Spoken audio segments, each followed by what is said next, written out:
कबीरदास भक्ति काल की निर्गुण ज्ञान मार्गी काव्यधारा के प्रमुख कवि कबीरदास का जन्म 1398 ईस्वी में बनारस में हुआ था। कहते हैं उनकी विधवा ब्राह्मणी माँ लोकराज के डर से उन्हें पैदा होते ही लहरतारा तालाब के पास छोड़ गई थी, जहाँ से नीरू नीमा जुलाहा दंपति उन्हें उठा लाए और उनका लालन पालन किया। बड़े होकर उन्होंने जुलाहा व्यवसाय ही अपनाया। अनपढ़ होने के बावजूद कवि ने साधु संगत और अनुभव से जीवन और संसार का सच्चा ज्ञान प्राप्त किया। स्वामी रामानंद के शिष्य कबीर का आविर्भाव ऐसे समय में हुआ जब भारत में राजनीतिक, धार्मिक और सामाजिक क्रांतियां अपने चरम पर थी। कबीर वस्तुतः संत थे। वे अपनी बातों को खरे खरे और प्रभावी ढंग से कहते थे।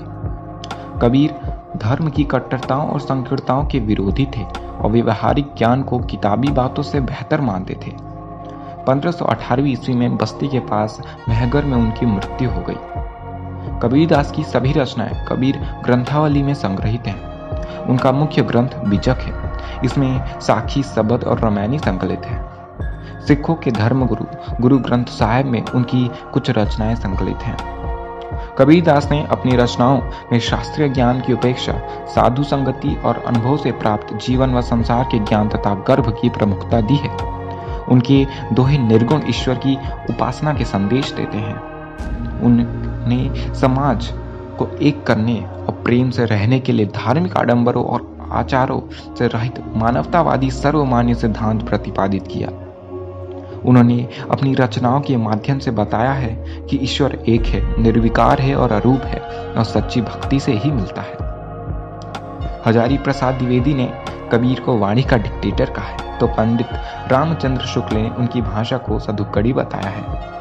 कबीर की रचनाएं में आम बोलचाल की भाषा के साथ संस्कृत के तत्सम तद्भव शब्द तत्सहित अनेक भाषाओं का समन्वय है। उनकी साखियां में राजस्थानी पंजाबी का मिश्रित रूप तो है ही, साथ ही रामायणी और सबद में ब्रज तथा भोजपुरी का मिलाजुला प्रयोग भी है। कुछ विद्वान उनकी भाषा को खिचड़ी भाषा भी कहते हैं। हालांकि कबीर सूक्ष्म से सूक्ष्म भाव को बड़ी सहजता से अभिव्यक्त करते थे। धन्यवाद।